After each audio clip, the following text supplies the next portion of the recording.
The neighbours called them the perfect couple.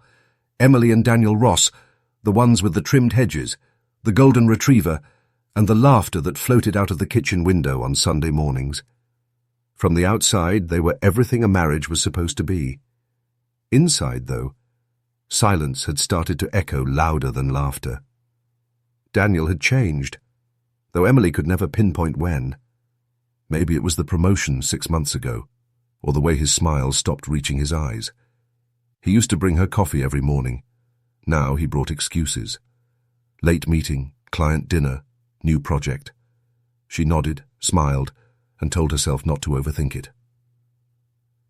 That night, the rain fell softly against the windows, tracing long shadows over their bedroom walls. Daniel sat at the edge of the bed, scrolling through his phone. His reflection flickered in the mirror. Tired, distracted, somewhere else entirely. "Long day?" Emily asked, folding the laundry just to fill the silence. He nodded without looking up. "You know how it is. End-of-quarter madness." "You've been saying that for weeks." Her tone was lighter than she felt. He finally looked up, smiled a tired smile, and kissed her forehead. "It'll calm down soon." But it didn't. Every night that followed bled into the next. Daniel coming home later, smelling faintly of cologne that wasn't his. Emily convinced herself it was stress, exhaustion, maybe even her imagination. She'd read enough about marriages collapsing under suspicion to know how dangerous doubt could be. So she buried it. She focused on small things, redecorating the living room, trying new recipes, walking the dog. Yet, no matter how busy she kept herself, that creeping emptiness found her. The house began to feel like a museum of their old life, pictures smiling from the walls, while their real selves drifted apart. One evening, Daniel came home past midnight. Emily was awake, though she pretended to sleep. She heard him whisper into his phone, a low, urgent tone she'd never heard from him before. Her heart thudded painfully in her chest.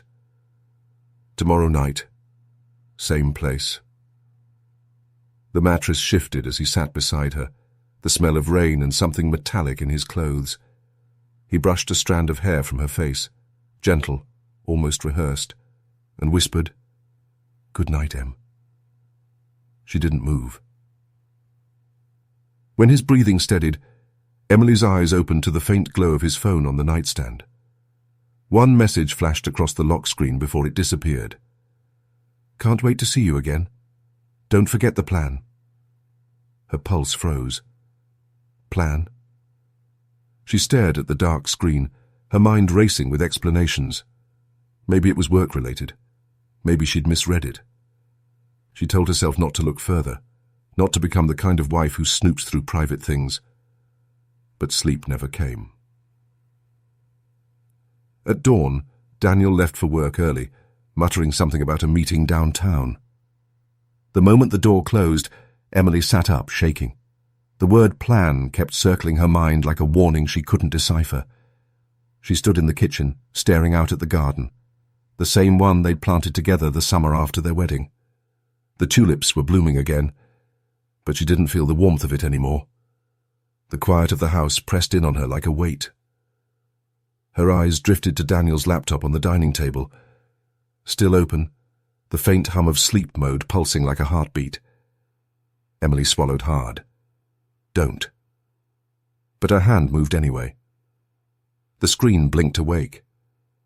That moment, the first click, the first choice, would unravel everything she thought she knew about her husband. The house was quiet, too quiet. The kind of silence that hums just before something breaks. Emily sat at the dining table, Daniel's laptop open before her. The faint glow from the screen lit her face in ghostly blue. Outside, the wind brushed through the trees, and somewhere in the distance, a siren wailed, fading, swallowed by the dark. Her hand hovered over the touchpad. Her heart drummed in her ears, urging her to stop. But she couldn't. The need to know had already taken over. Heavy, unstoppable, like a storm rolling in. She typed Daniel's usual password. No match. Her stomach twisted. She tried another. The dog's name. Then their wedding date. Access granted. The desktop blinked alive.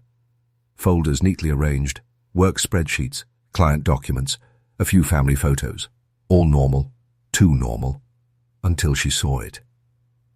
A single folder in the corner. Plans. The word pulsed in her mind like an echo of that late-night text. Don't forget the plan. Emily hesitated. The folder was locked, encrypted. A small padlock icon taunted her from the corner of the screen. She clicked it anyway. A password box appeared. Her fingers trembled. What could it be? She typed her own name. Denied. She tried his. Denied. Her eyes darted to the framed photo on the wall, their wedding picture, sunlight spilling over their smiles. She remembered the date again, the one engraved on their rings. July 16th. She typed it, adding 0716. Access granted. A chill ran through her. Inside were files labeled in strange, methodical order. Blueprint 1.jpg, root A PDF, timing sheet docx. At first glance, they looked like architectural plans. But as she opened the first image, her breath caught. It wasn't an office building. It was their house. Every room, the kitchen, bedroom, even the basement, mapped out in precise detail. Notes in red ink covered the margins. Door replaced. New. Lock. Camera angle adjusted. Soundproof. Her pulse quickened. She clicked another. The second file showed the backyard, the garden, the fence, the shed, all circled with red markers. Next to one, a note read, Drop point, 11:47 p.m. The air in her lungs turned thin. Emily scrolled faster, her trembling fingers betraying her calm. Each document was colder, more deliberate. One listed times, another had dates. Then she opened the final file, a document titled Final Step docx. The page was blank except for one line at the center. She won't feel a thing. Emily's body went cold. She pushed the chair back so hard it screeched across the floor. Her heartbeat thundered. What was this? A joke? A script? No. Daniel wasn't creative enough for fiction. A sound from upstairs froze her. Footsteps. Slow. Her head snapped toward the staircase. Empty. Just the old house settling. But the timing. Too perfect. She shut the laptop, heart hammering, and glanced at the clock. 12:03 a.m. Daniel was still at work. The screen went black, her reflection flickering faintly, pale, terrified, and alone. Emily sat frozen, the darkness pressing close, the words from that file seared into her mind. She won't feel a thing. A faint buzz broke the silence. Daniel's phone left on the counter. One new message flashed. Everything ready for tomorrow night? Emily's breath hitched. Tomorrow night. Her gaze shifted back to the laptop, the locked folder still glowing faintly in sleep mode. Whatever Daniel was planning, it wasn't business. The next night, Emily couldn't sleep. Every sound in the house felt amplified. The creak of wood, the hum of the refrigerator, even the rhythm of her own breathing. The words from that last file haunted her. She won't feel a thing. Daniel had come home late again, claiming his meeting had run overtime. He'd kissed her cheek, smiled the way he always did when he needed her silence, and headed straight to his office upstairs. The faint click of the door closing was the start of another sleepless night. Emily lay still in bed, listening. Minutes stretched. Then, A muffled voice. His. Low. Controlled. Different. She sat up slowly, her pulse quickening. Daniel rarely made work calls from home, especially at midnight. Quietly, she slipped out of bed and moved down the hall, each step measured against the pounding in her chest. The door to his office was slightly ajar. A thin strip of yellow light cut across the dark hallway. "I said it's under control," Daniel's voice muttered. "Miller, I told you. She has no idea." Emily froze. Miller? The name was unfamiliar. She edged closer, pressing herself against the wall near the doorway. A pause. Then another voice. Deep, distorted through the speaker. Male. Calm. Almost clinical. "You've gone too far to back out now, Daniel. Everything needs to happen next Friday. Do you understand?" Her stomach dropped. The air left her lungs in one trembling breath. Daniel's reply came after a moment. "I understand. It'll be done." Done? The word felt final, absolute. Emily's mind raced. Next Friday, that was in 6 days. What was going to happen? Her trembling hand reached into her robe pocket, pulling out her phone. She opened the recorder app, pressing the red button. The soft beep felt deafening. No mistakes this time," Daniel continued. "She's been asking questions, but I'll handle it. I always do." The voice on the other end chuckled, low, chilling. "Make sure of it. Loose ends cause problems." The call ended with a soft click. Emily stepped back, heart slamming against her ribs.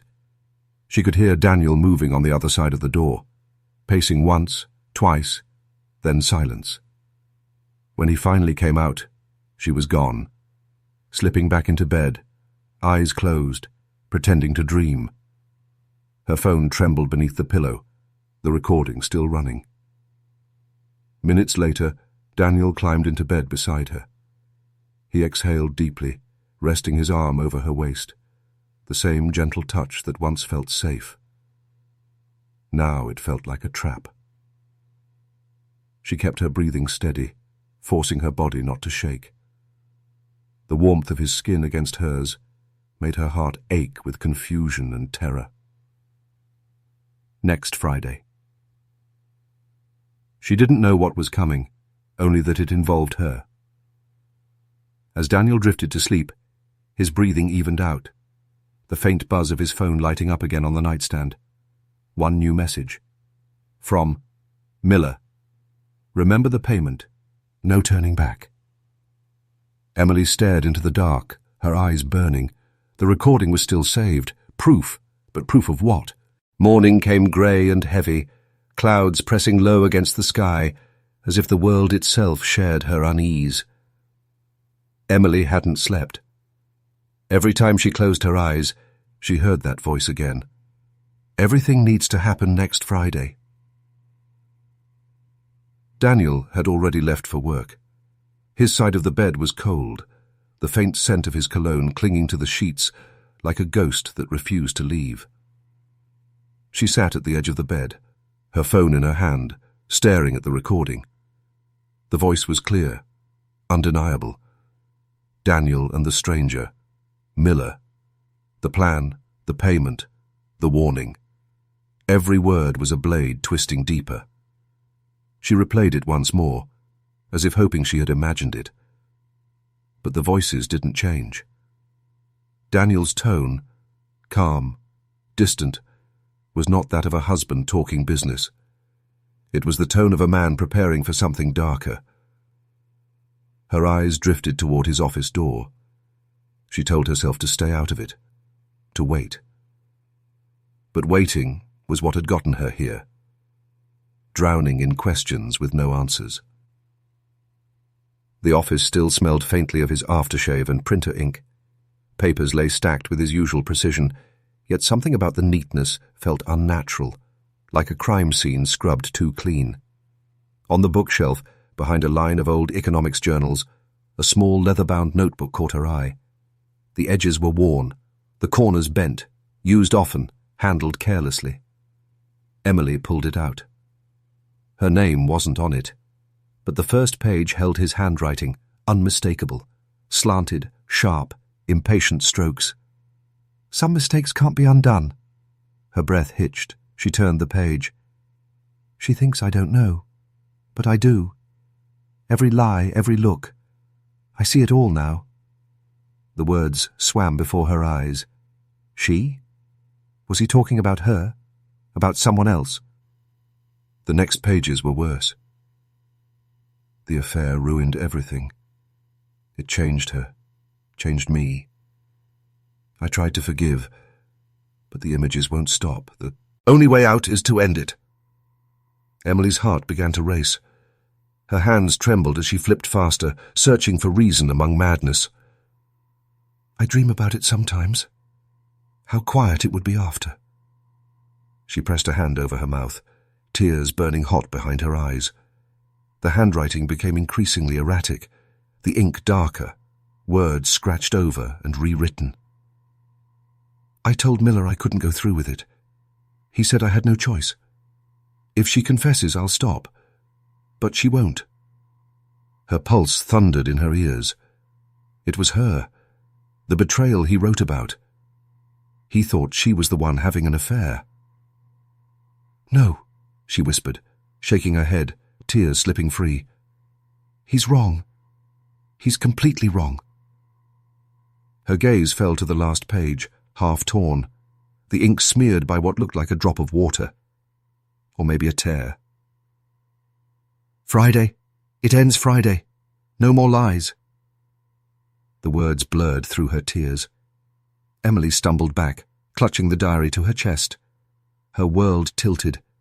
Confusion, grief, disbelief swirling into one unbearable storm. He thought she betrayed him, that she lied, that she deserved whatever was coming. She felt the room spin as she sank to the floor, knees hitting carpet. Her husband, the man she built a life with, was planning to kill her for something that never happened. For a lie. Her shaking fingers clutched the final page again. The words, "It ends Friday," echoing in her mind like a countdown. She wiped her tears and looked toward the door. If she wanted to survive, she couldn't just be afraid anymore. She had to act. But where to start? How to prove it without alerting him? As she rose to her feet, her phone buzzed on the desk. A message from Daniel. "Dinner tonight. Just us." Her throat tightened. Dinner never happened.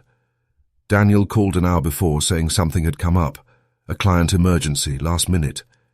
His voice was calm, polite, practiced. Emily almost laughed at how easily he lied. After everything she'd read in his diary, after hearing his voice whisper promises of something happening on Friday, there was no way she was staying home. By the time he hung up, she already had her coat on. Outside, the night was damp and restless, the kind that made the streetlights look like smudged halos.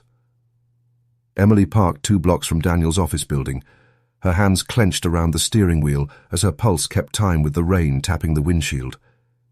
She knew how wrong this was, following her own husband like a stranger in a crime story. But she needed the truth, no matter how much it hurt. At 9:47 p.m., Daniel's car pulled out from the underground garage. She followed, headlights off, keeping her distance. He drove out of town, past the restaurants and lit-up storefronts, into the darker stretch of the highway that led to the lake. After 20 minutes, he turned into the parking lot of an old, half-closed cafe by the water. Emily parked a short distance away, slipping her hood up. Through the rain-streaked window, she saw Daniel step out, shoulders stiff, phone in hand, and then a moment later, her. A woman in her early 30s, slim, sharp-featured, her blonde hair tied back neatly. She wore a black coat, heels sinking slightly into the wet gravel. When Daniel saw her, His entire posture changed. Guarded, tense, but familiar. Claire. Emily recognized her name from the company's client list. A real estate investor Daniel had worked with last year. She had never met her in person. Now, she watched them sit across from each other in the dim light of the cafe window.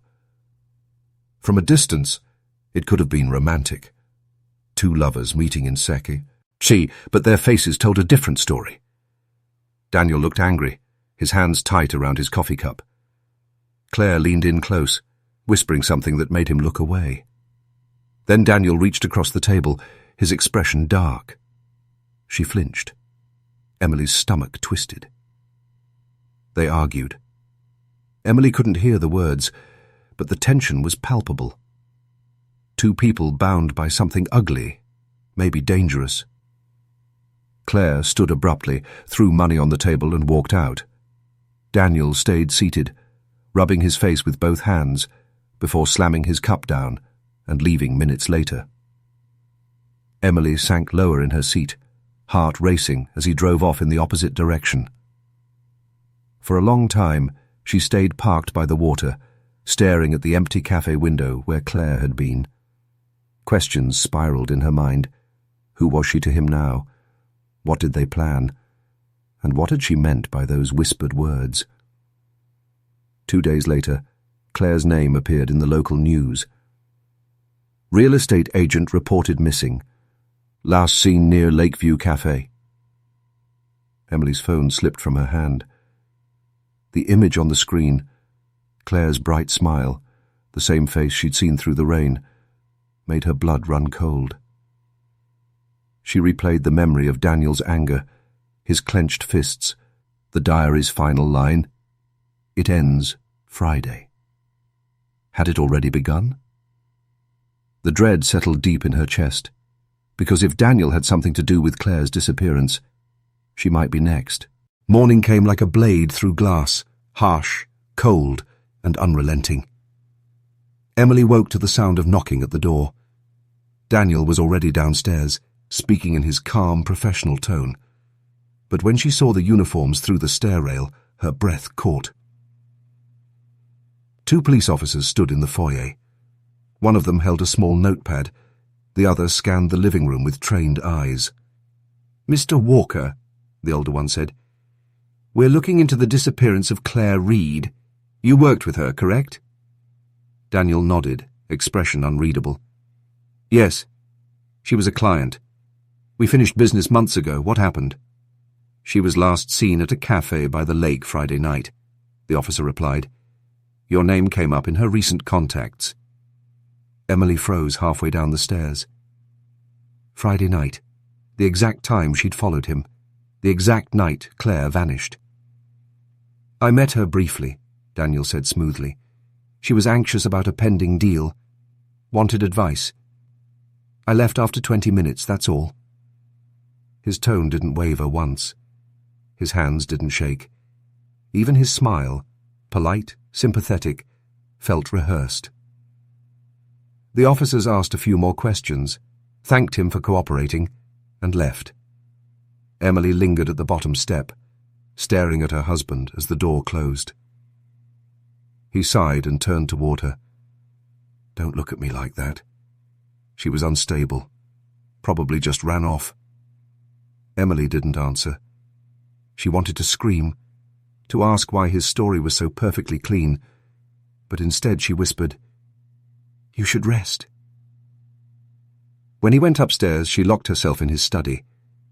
The air still smelled faintly of cologne and printer ink. She sat at his desk, opened his laptop, this time without hesitation. The screen lit her face in the dim light. She clicked through his folders, scanning emails, schedules, client notes. Nothing. Then she opened his phone, which he'd left charging beside the lamp. Notifications flooded the screen. Work updates, missed calls, bank alerts, and one message from an unknown number. It read, "It's done." No context, no name, no timestamp beyond Friday, 11:56 p.m. Emily's throat tightened. The timing matched the night Claire disappeared. She checked for a response. Daniel had deleted his side of the conversation. Her vision blurred as she scrolled frantically. Every instinct screamed at her to stop, to put the phone down before she found something she couldn't unsee. But curiosity overpowered fear. She dug deeper, into his archives, his deleted messages. Hidden between old client files was a single saved draft email with no recipient. I had no choice. She knew too much. She was going to ruin everything. Emily dropped the phone as if it had burned her. For the first time the thought formed clearly. Daniel might have killed her. Her heart pounded so loud she could hear it echoing in her ears. She grabbed the phone, copied the message, and hid her tracks before he came downstairs. That evening Daniel acted as if nothing had happened. He made dinner, poured wine, even smiled when she barely touched her food. I talked to the police again, he said casually. They're just doing their job. You know how rumors spread. Emily nodded, forcing a trembling smile. Of course. But her mind replayed the text over and over. It's done. Later that night, as Daniel slept beside her, she stared at the ceiling, listening to the rain return. The air felt heavy, the silence dangerous. She turned her head toward him, studying the man she thought she knew. His face was peaceful, his breathing even. The perfect mask. In the faint glow of the bedside lamp, her phone vibrated once. A new message from an unknown number appeared. You're next. Emily's hand went cold. The rain hadn't stopped since the night she received the message. You're next. It came like a whisper from the dark, a taunt wrapped in static, and now every sound in the house felt like a warning. Emily hadn't slept. She waited until Daniel left for work, watched from the upstairs window as his car disappeared down the street, and then went straight to his study. Her hands were trembling, but her mind was focused, desperate for truth, no matter how horrific it turned out to be. The laptop sat exactly where he'd left it. Same angle, same faint fingerprint on the lid. The glow from the rain-smeared window spread across the desk as she booted it up. Password, folder, files. She knew the route by heart now. But this time, she was ready for what lay deeper. The folder called Plans still sat there, untouched, encrypted, mocking her. She had tried before and failed to open the final locked file, the one labeled simply End Friday. Now she used the decryption software she'd downloaded in secret, heart hammering with every progress bar that filled the screen. Outside, thunder rolled over the neighborhood, distant but heavy, as if the sky itself was holding its breath.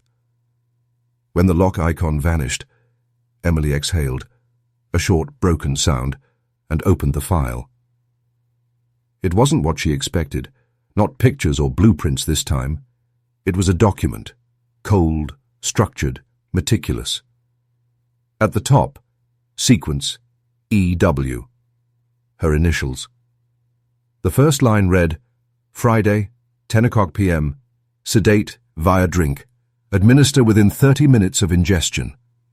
She blinked, reading it again, her throat dry.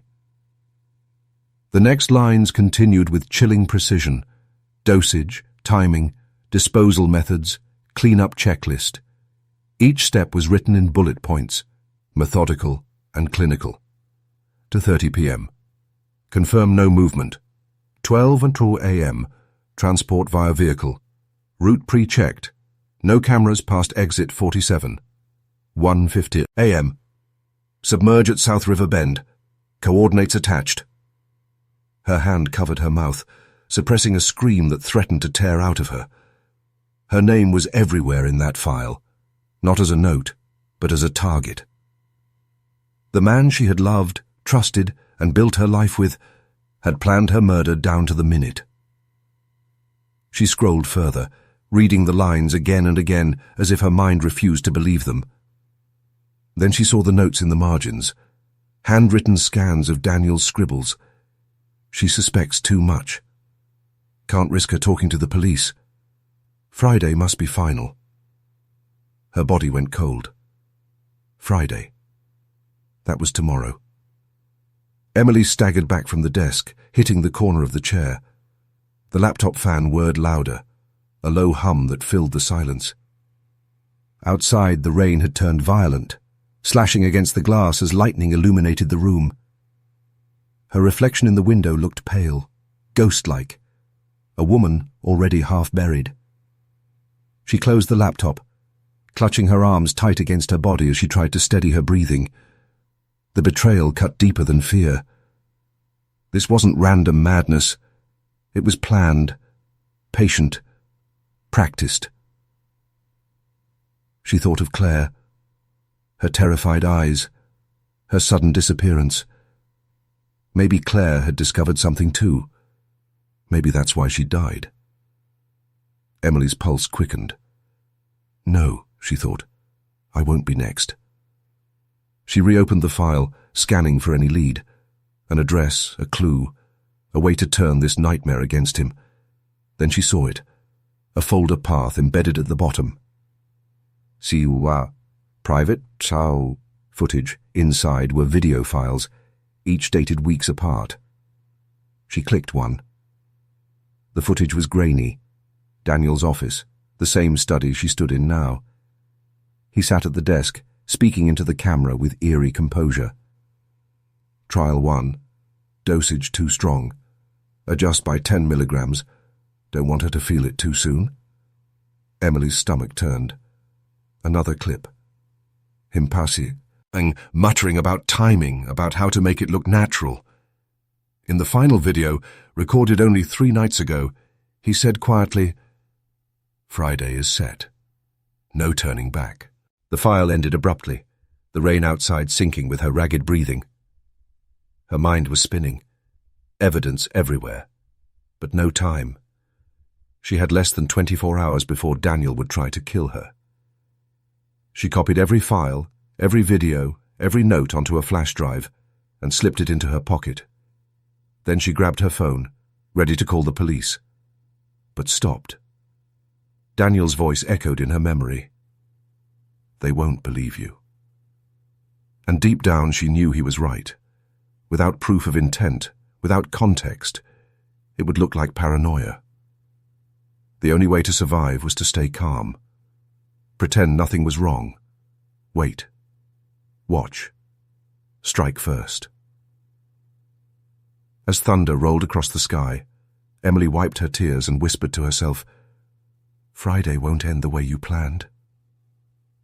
But somewhere inside she knew Daniel was already one step ahead. The rain had stopped by morning, but the silence it left behind felt heavier.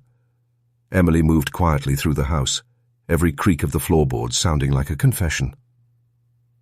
Her suitcase lay open on the bed, half-packed, trembling hands shoving clothes inside. Passport, flash drive, wallet, the essentials of a woman about to vanish. She glanced at the clock. 4:10 p.m. Daniel wasn't due home until 6. That gave her 2 hours, maybe less, to disappear before Friday night became her funeral. Each minute pulsed like a warning. She moved through the bedroom, unplugging her phone from the charger, checking the signal. Her plan was simple. Drive to her sister's house 2 states away, hand the flash drive to the police, and never look back. Her pulse steadied until she heard the sound of the garage door opening. Her body froze. He was home. Early. The suitcase slipped from her hands, landing with a soft thud that felt deafening. She forced herself to breathe, to think. Act normal. She zipped the bag halfway and shoved it under the bed. Emmy? Zee? Daniel's voice floated up the stairs, warm, casual, the way it always was when he pretended to care. You here? She straightened, smoothing her hair, swallowing panic.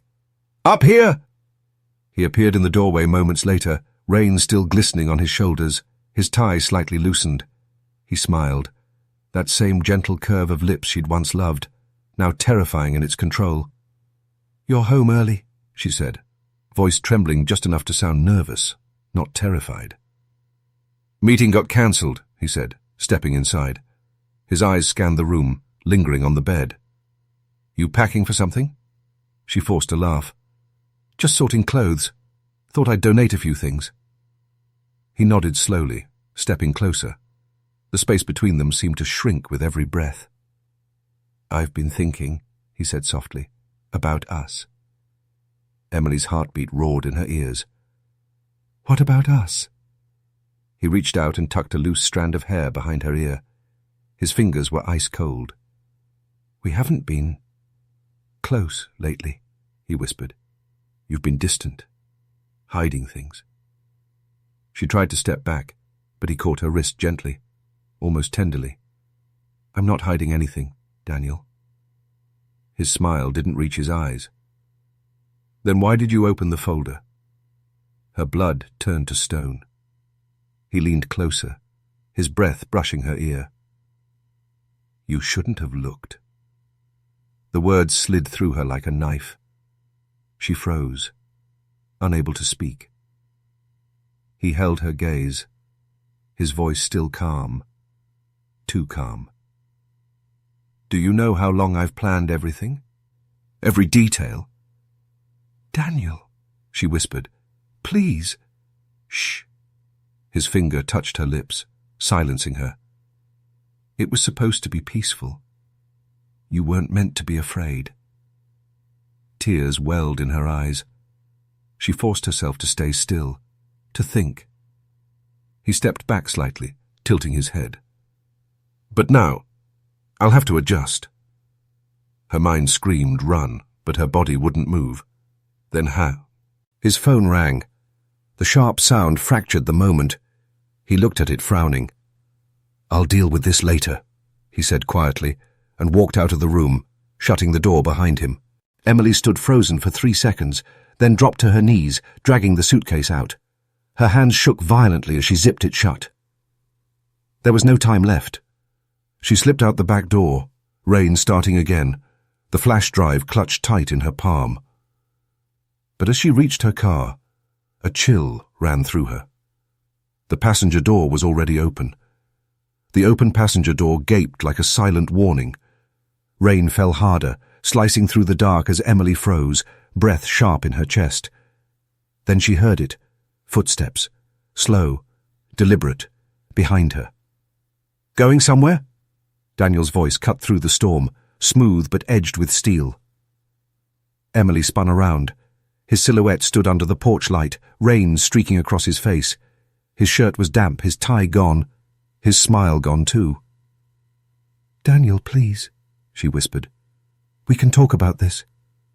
There's nothing to talk about, he said. You weren't supposed to see any of it. He stepped closer. Instinct made her retreat, her back hitting the car door. Her keys trembled in her hand. You planned to kill me, she said, voice breaking. You... He lunged. The words dissolved into a scream. Emily ducked, slamming the car door into him. He stumbled, swearing, and she bolted toward the house. Her shoes slipped on wet concrete, her heart slamming against her ribs. Emily! His voice thundered behind her. You can't run from this! She crashed through the kitchen door, slamming it shut and locking it. Rain dripped from her hair as she grabbed the first thing she saw. A kitchen knife. Her hands shook so hard the blade trembled in the air. Daniel's shadow moved past the window. A second later, glass shattered, his arm breaking through, grabbing the lock. Emily screamed and slashed wildly. The knife caught his arm. He roared in pain, pulling back as blood spattered across the counter. You made me do this! He bellowed, voice breaking into a growl. Emily backed away, fumbling for her phone. She hit 911. 911? What's your emergency? My husband... He's trying to kill me. Please, send someone. The line cut with a crash. Daniel kicked the door open, splinters flying. Emily dropped the phone and ran. He followed, limping slightly but fast. Too fast. You think they'll get here in time? She tore through the hallway, the house suddenly monstrous in the flickering light. Family photos blurred past. Smiling faces. Fake happiness. All lies. Daniel grabbed her by the wrist near the stairs. She screamed and swung the knife, catching his shoulder. He grunted, grabbing her hand and twisting. The knife clattered down the steps.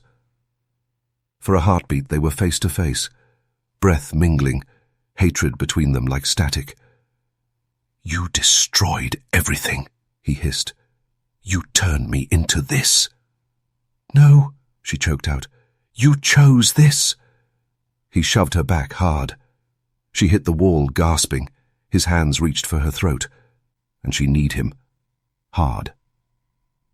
He collapsed, groaning, clutching his side. Emily scrambled to her feet, sprinting toward the front door. Flashing lights glowed faintly in the distance, red and blue cutting through rain. "Please, please, please," she whispered, fumbling with the lock. Daniel's hand shot out, grabbing her ankle. She fell forward, her fingers grazing the doorknob. They struggled, rolling on the floor, his grip tightening around her neck. Spots danced in her vision. "Just stop fighting," he rasped. "It'll be easier." Her hand found something cold, a shard of broken glass from the picture frame. She slashed. He screamed, blood dripping down his arm. She shoved him off and crawled toward the door again. Sirens wailed closer now, louder, rising like a promise. Emily staggered outside, barefoot on wet gravel, rain and tears blurring her sight. She turned just in time to see Daniel stumble after her, rage twisted across his face. But then headlights washed over them. "Police! Drop it!" Daniel froze, chest heaving, knife in hand. For a second, neither moved. Then, a gunshot. Emily fell to her knees, shaking, as Daniel crumpled beside the threshold, the place he'd once kissed her goodbye every morning. The storm swallowed the sound of her sobbing. Red and blue lights pulsed through the rain-soaked night, painting the house in flashes of chaos. Emily sat on the curb, wrapped in a blanket, her hands trembling as paramedics checked her pulse. The world around her felt distant. Sirens, radios, footsteps, all muffled beneath the ringing in her ears. Daniel lay on a stretcher a few feet away, blood seeping through the bandages on his shoulder. He wasn't dead. Not yet. The officers spoke in clipped tones. Attempted murder, concealed plans, evidence seizure. Each word landed like another stone on her chest. Detective Harris crouched beside her. "Mrs. Cole, we found something in his office. You might want to hear this." Emily looked up, eyes hollow. "What did you find?" He handed her a plastic evidence bag. Inside was the flash drive she had taken from Daniel's laptop, along with several documents. Insurance papers, bank transfers, and a contract bearing both Daniel's and Claire's names. "He filed a life insurance policy in your name 6 months ago," Harris said quietly. "One worth nearly $2 million. He was listed as the beneficiary." Emily blinked, the weight of the revelation sinking in. "He wanted to fake my death." Harris nodded grimly. "Yes, but that's not all. Claire wasn't just his mistress. She was his partner in this, the one who helped him set everything up. A new identity, offshore accounts, everything." Emily's stomach twisted. "But Claire's gone. Her car—" "She tried to back out," Harris said. "We found fragments of her phone near the riverbank. Texts between her and Daniel. She threatened to expose him unless he gave her half the money." Emily's breath caught. The images replayed in her mind. Claire's uneasy smile. Daniel's forced calm. The silence that followed her disappearance. "So he killed her," she whispered. "Looks that way," Harris replied. "He didn't just want freedom. He wanted control. Over her, over you, over everything." Emily's eyes filled with tears she could no longer hold back. "He looked me in the eye every day and planned my death." The detective hesitated, his expression softening. "We'll keep him in custody. There's enough evidence to put him away for life.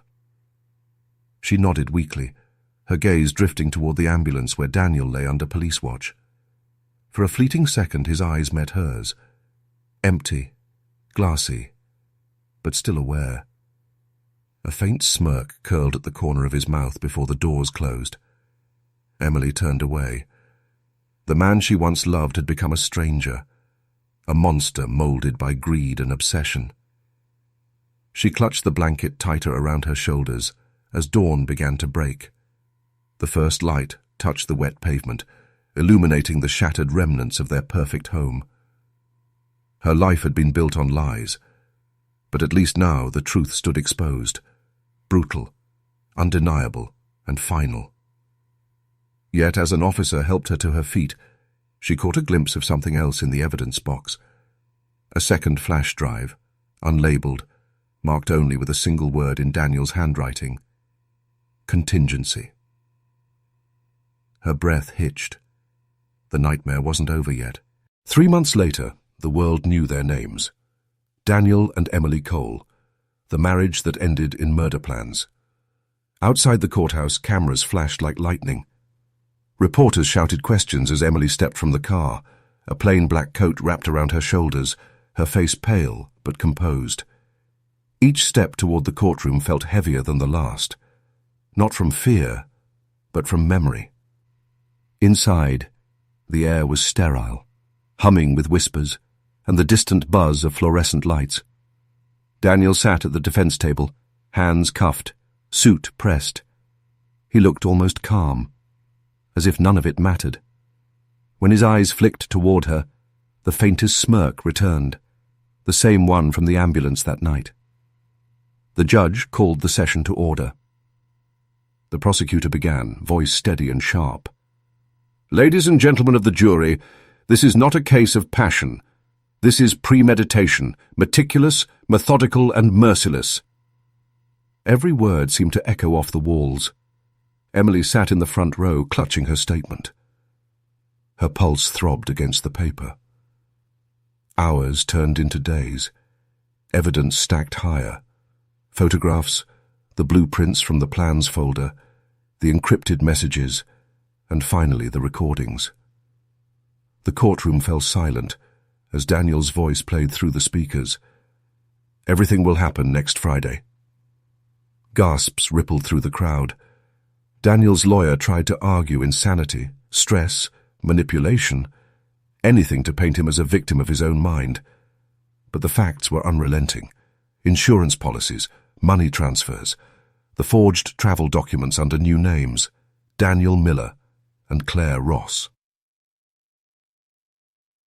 When it was Emily's turn to testify, the room seemed to narrow around her. She took the stand, eyes briefly locking with Daniel's before she looked away. "Mrs. Cole," the prosecutor began gently, "can you tell us what you found that night?" Her voice trembled at first, but steadied with each word. She spoke of the hidden folder, the diary, the discovery of Claire, the plan, and finally, the night of the struggle. Every detail burned through her like fire, but she forced herself to continue. When she finished, Daniel leaned forward slightly, his eyes glinting with something dark and amused. "You always were dramatic," he muttered under his breath. The judge silenced him instantly, but Emily didn't flinch. She looked at him, really looked, and felt nothing. No love, no hate, just absence. By the final day, the verdict came quickly. Guilty of attempted murder and first-degree homicide? Daniel showed no emotion, only a faint, knowing smile as he was led away. Cameras flashed again, the headlines already forming. Emily stood alone outside the courthouse, the cold wind brushing her hair. Justice had been served, yet deep inside, she knew one truth remained buried. Because that second flash drive, the contingency file, still waited, untouched. 6 months had passed since the verdict, yet time felt uneven, rushing in moments, dragging in others. The house on Maple Lane stood the same from the outside, pristine and quiet. But as Emily stepped through the front door, she realized nothing inside truly was. The faint scent of lavender still lingered from the candles she once lit during dinners with Daniel. The framed photographs along the hallway showed perfect smiles, frozen lies. She paused before one, their anniversary picture. Her hand trembled as she reached for it, then slowly turned the frame face down.